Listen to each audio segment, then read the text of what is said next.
So, happy Monday, everyone. I am talking this evening on a tip that is very near and dear to my heart about energy.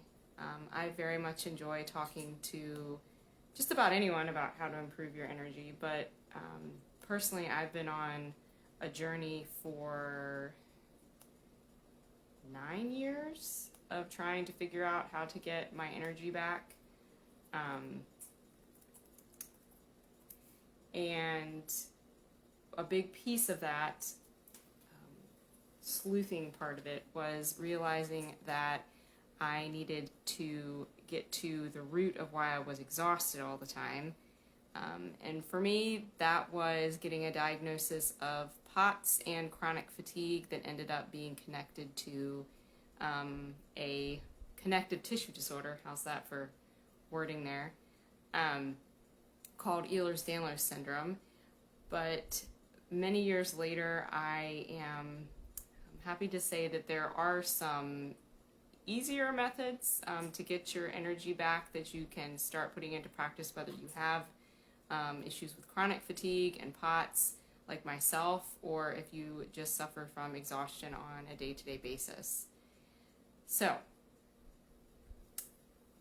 I like to start with a little bit of background about how I tried to fix my energy, and actually now working with clients that have low energy, some of the things that they try to do when they wake up exhausted, trying to fix what is going on with their body in the morning.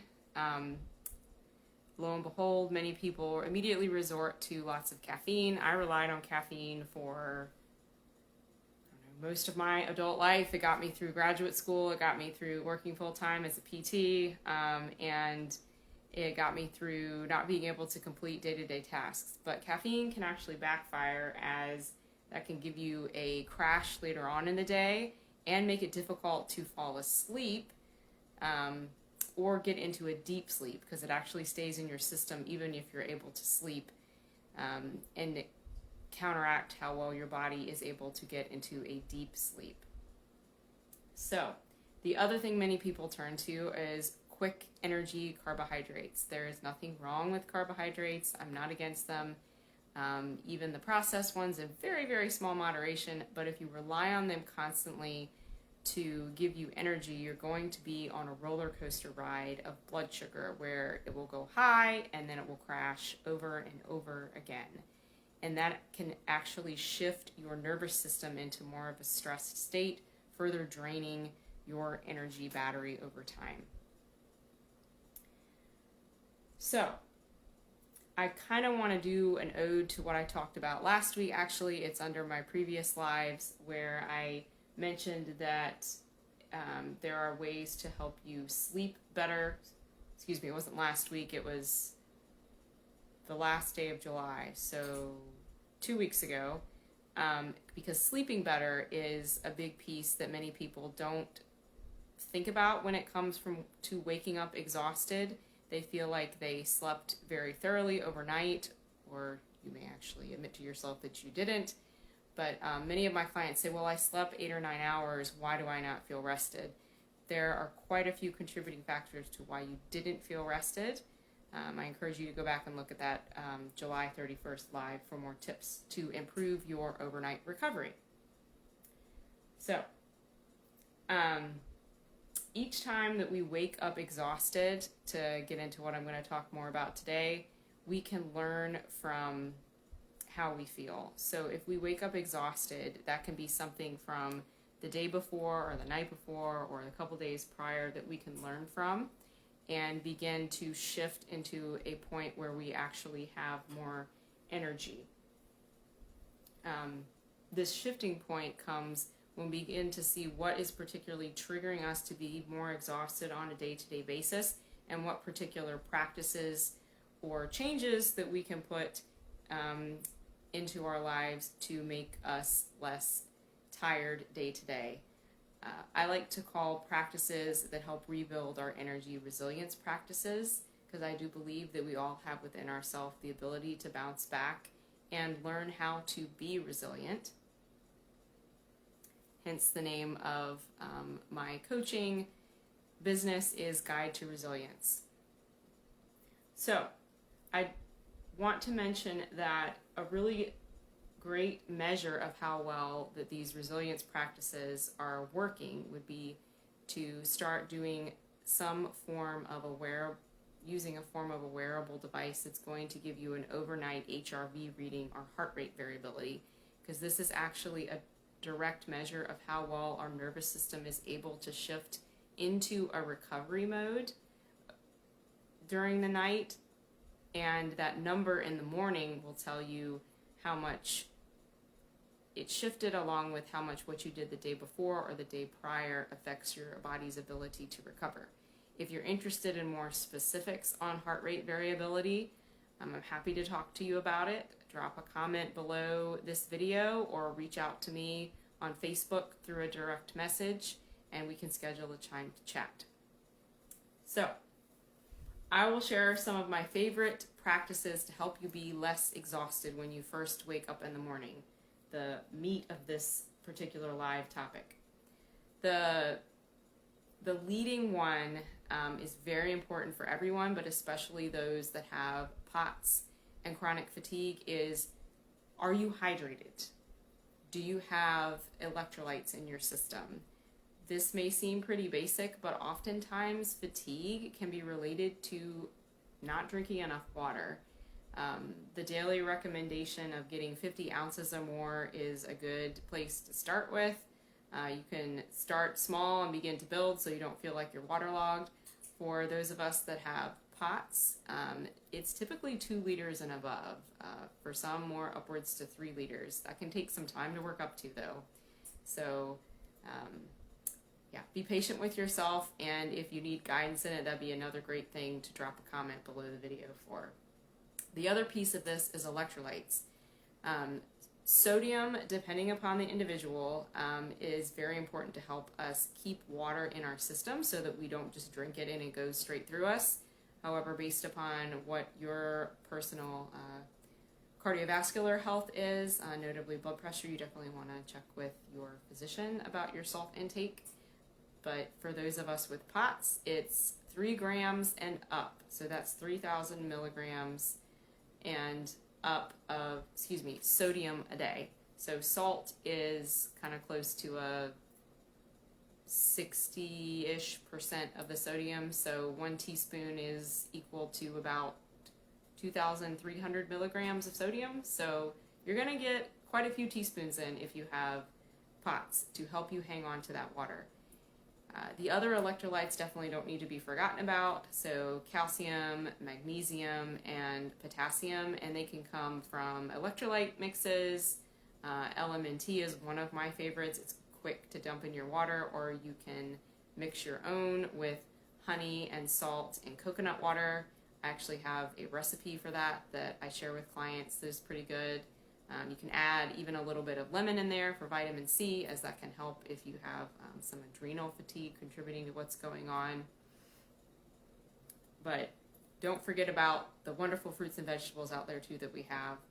But that's another piece of my resilience tips that I will get to in a second. The second most important thing, as I have these in order of importance, is your mindset. I was actually just talking to a client about this today. If you wake up and you are exhausted and you start down the rabbit hole of, I'm exhausted, I'm going to have a horrible day, how is this day going to happen, I can't wait until I can get this stop at Starbucks or this point when I can take a nap, your mind is going to begin to spiral into a state that can actually pull you down and make you more exhausted. The thoughts that we think have a direct impact on the chemicals that are released in our body and the state that our nervous system is in. So it's not necessarily all in your head, but your head can have quite a large influence over what is going on in your body. So shifting your mindset from one where you're focusing on the negative of being exhausted into something more so where I'm tired, but I know that I can be resilient. I'm tired, but I know that I am enough just the way I am. I'm tired, but I know that my body is doing its best. And one of my favorites, I'm tired, I know that my body is healing. I like to have kind of a 2 or 3 phrase mantra to repeat to myself on those rough mornings like those, to help bring me out of that negative mindset and bring me out of the spiral down into further exhaustion.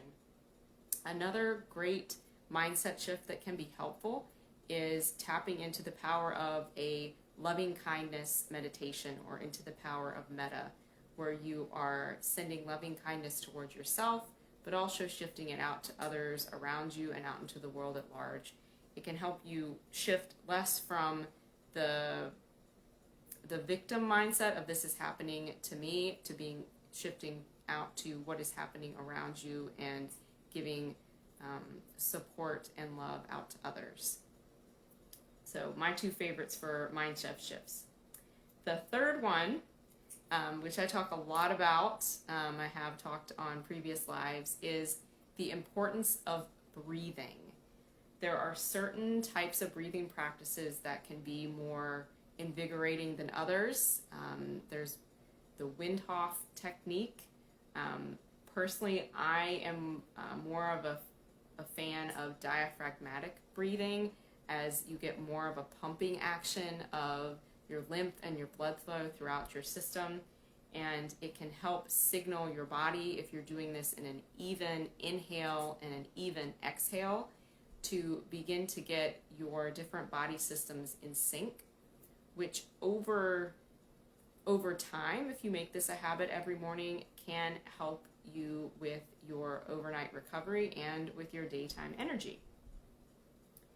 So a technique that I typically teach to most clients is something called resonant breathing, which is equal inhale and exhale, and figuring out, trying to find at what range of seconds of inhale and exhale the person can get the most benefits of syncing their different body systems. That can take some biofeedback, which is something I'm also very passionate about, through using some wearable devices and some fun apps.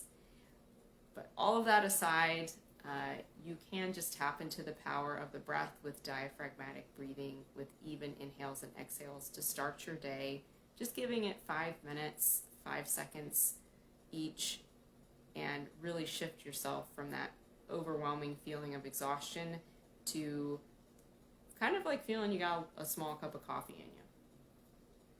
The fourth most important thing for helping you when you wake up feeling exhausted is movement.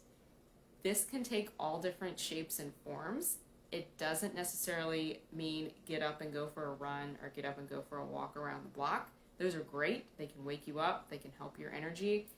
But for those of us like myself that have POTS and chronic fatigue and the fun joint issues of EDS, doing a lot of movement, if you're already exhausted, can actually drain you.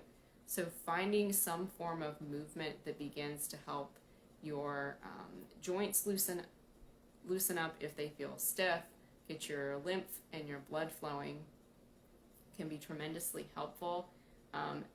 I like doing things while I'm still laying flat in my bed, like doing some stretches overhead, doing some ankle pumps, or rolling my legs in and out, sliding legs up and down underneath the sheets.